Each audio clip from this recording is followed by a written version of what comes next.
قالوا لما رئيس جمعية مكافحة الفساد يتمسك في فساد. تعالوا كده نشوف ايه الحكاية وايه القصة مع دكتور صلاح جودة. المهندس حمدي الفخراني، المهندس حمدي الفخراني محامي مش مهندس. لا هو مش محامي، مهندس مسيح الفخراني. الناس عرفته في مصر سنه 2008 اعتبارا من قضيه مدينتي، قضيه مدينتي يعني هشام طلعت مصطفى يعني كذا. الراجل ده جه يقدم وهو قال بنفسه الكلام ده، جه يقدم على 400 متر، الدوله قالت له لا ما فيش، قال لهم طب اشمعنى هشام طلعت مصطفى ادي واخد كذا، اتعملت القضيه رجعت تاني يمين شمال وابتدى اسم حمدي الفخراني يتم التداول بتاعه سواء بقى في مدينتي، في بالما هيلز، في شركه المراجل البخاريه، في الكتان. السؤال ايه اللي خلى حمدي الفخراني المره دي يتقال عليه الكلام ده؟ هل ال10 قضايا اللي فات هو عمل فيهم كده؟ مفيش كلام من ده، والا كانوا الناس طلعوا قالوا.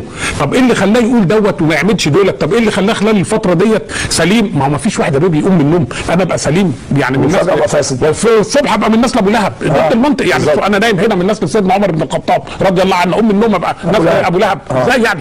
ضد. يبقى في حاجه انا مش عارفين ايه الحاجه دي. الحاجه ديت لان انت اللي معاه واللي قاله اللي عمل له الكمين او الفخ او الكلام من دولت وقع اللي هو عضو مجلس الشعب الثاني الاستاذ علاء حسنين اللي هو عضو مجلس الشعب عن المنيا. كويس قوي. هل انت عملت له دي بالعنيه؟ هل هو كلمك؟ هل هو في حاجه يعني حمدي الفخراني وانصاره واولاده وبناته وكذا قالوا والله ان علاء حسنين دوت من انصار حسني مبارك هو اللي جاي يوقعه ويقول عشان فساد. الناس التانيين قالوا لا ده حمدي الفخراني احنا نعرفه راجل فاسد وي وكده. طب السؤال الراجل ده دخل مجلس الشعب في عهد حسني مبارك، دخل مجلس الشعب في عهد الاخوان موجود ونجح واستقال من مجلس الشعب. الراجل ده عمل قضيه على حل جمعيه الاخوان المسلمين ايام الاخوان ما كانوا موجودين. فانت النهارده دماغك مشتته.